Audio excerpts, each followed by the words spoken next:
అలసిన వానికి ఊరడించు మాటలు. సహోదరుడు భక్తి సింగ్ గారి పరిచర్య నుండి సేకరించిన అనుదిన ధ్యానములు. ఆగస్టు 2. మీ సంతోషము పరిపూర్ణమగునట్లు అడుగుడి, మీకు దొరుకును. యోహాను సువార్త 16:24.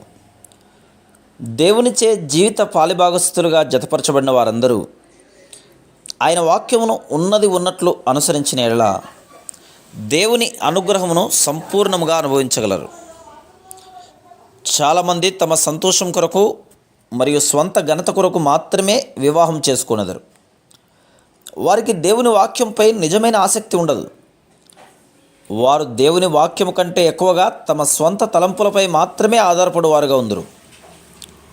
చాలా సందర్భములలో తమ స్వంత తెలివి, జ్ఞానము, కుటుంబము లేదా ఆస్తిపాస్తులపై ఆధారపడటం వలన ఆ వివాహము విఫలమైపోయినదిగా ఉండును. ఒకరు ఎంత తెలివిగలవారైనప్పటికీ దేవుని వాక్యమునకు లోబడుట ద్వారా మాత్రమే ఆశీర్వదించబడగలరు. ఆది నుండి నేనే కలగబో వాటిని తెలియజేయుచున్నాను. యెషయా గ్రంథం 46:10. అందుచేతనే మనకు దేవుని వాక్యము హెచ్చరించుటకు, ప్రోత్సాహమునకు, నడిపింపునకు ఇవ్వబడింది. మనం ఈ లోకంలో ఎదుర్కొనవలసిన సమస్యలను ముందుగానే ఎరిగి దేవుడే ఆయన వాక్యమును మనకు అనుగ్రహించి ఉన్నాడు. గర్భములో నేను నిన్ను రూపింపకమునుపే నెరిగితిని. ఇర్మియా 1:5. ఆయనకు మన గురించి అంతా తెలియను. మన గతము, భవిష్యత్తు విషయమై ఆయనకు తెలియను. ఆయనకు మన పేరు తెలియను. అసలు మనం ఎటువంటి వారమో ఆయనకు తెలియను. ఆయన వాక్యమునకు, ఆత్మ యొక్క అధికారమునకు లోబడి ఆయన ద్వారా నడిపించబడుటలోనే మన భద్రత ఉంది. రేపు ఏమి జరుగునో మనకు తెలియదు, కానీ ఆయనకు రేపు ఏమి జరగబోతుందో నిశ్చయముగా తెలియను. అందుచేతనే దినదినము మనల్ని నడిపించుటకు మరియు ప్రతి పరిస్థితిలోనూ సహాయం కొరకై దేవుని వాక్యం మనకు ఇవ్వబడింది.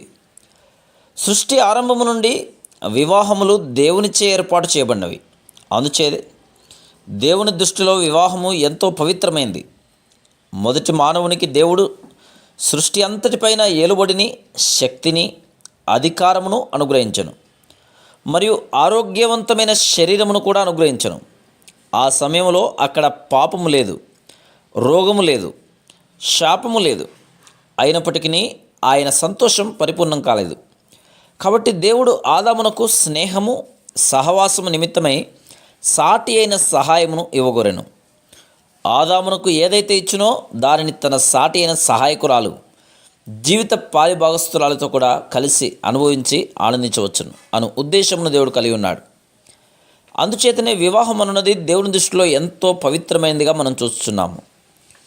అందువలన ఎవరైతే ఆనందకరమైన వివాహ జీవితమును కోరుకుందరో వారు తప్పకుండా దేవుని వాక్యము ద్వారా నడిపించబడవలను. కానీ వారి విద్యా అర్హతలను బట్టి, వారి సామర్థ్యమును బట్టి, తెలివిని బట్టి, జ్ఞానమును బట్టి కానీ నడిపించబడకూడదు. మన అవసరములను తీర్చుటకు, మన సమస్యలను పరిష్కరించుకున్నటకు ఈ అద్భుతమైన పుస్తకం బైబిల్ మనకు ఇవ్వబడింది. మనం దేవుని వాక్యమును అర్థం చేసుకున్నటకు పరిశుద్ధాత్మ మనకు సహాయం చేయను. పరలోక సంగతులను గ్రహించుటకు మనకు పరలోక జ్ఞానం అవసరం, కానీ ఈలోక జ్ఞానం కాదు. దేవుని వాక్యమును అర్థం చేసుకుంటకు ముందుగా మనకు దేవుని ఆత్మ అవసరమైంది. 1 కొరింథీ 2:14 ప్రకారం మన స్వాభావికమైన జ్ఞానం చేత దేవుని వాక్యమును మనం అర్థం చేసుకొనలేము మరియు దేవుని వాక్యమందు ఆనందించలేము.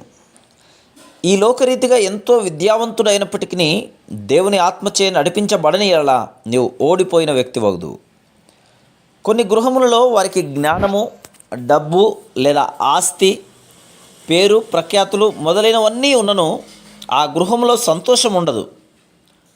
వారు డబ్బు సంపాదించి దానిని విస్తరింపజేయట్లో చాలా తెలివిగలవారైనప్పటికీ వారి గృహంలో సంతోషమును కనుగొనలేం. భార్యాభర్తల మధ్య ఏకత్వం ఉండదు మరియు నిజమైన సంతోషం వారి మధ్యలో ఉండదు. మనం అనేక చోట్ల ఇటువంటి గృహములను చూస్తున్నాం.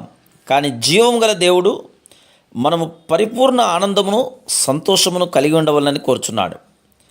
అందుచేతనే దేవుడు మన కొరకు ఈ లోకమునకు వచ్చెను. యోహాను సువార్త 16:24, మరియు 15:7 చూడుడి. ఇదివరకు మీరేమీ నన్ను అడగలేదు, మీ సంతోషం పరిపూర్ణమగునట్లు అడుగుడి, మీకు అనుగ్రహించబడును. మీరు నా యందును నా వాక్యం మీ యందును నిలిచి ఉండేలా మీకేది ఇష్టమో అడుగుడి, అది మీకు అనుగ్రహించబడును. మన సంతోషం పరిపూర్ణము కావాలనున్నదియే దేవుని కోరిక. Praise the lord.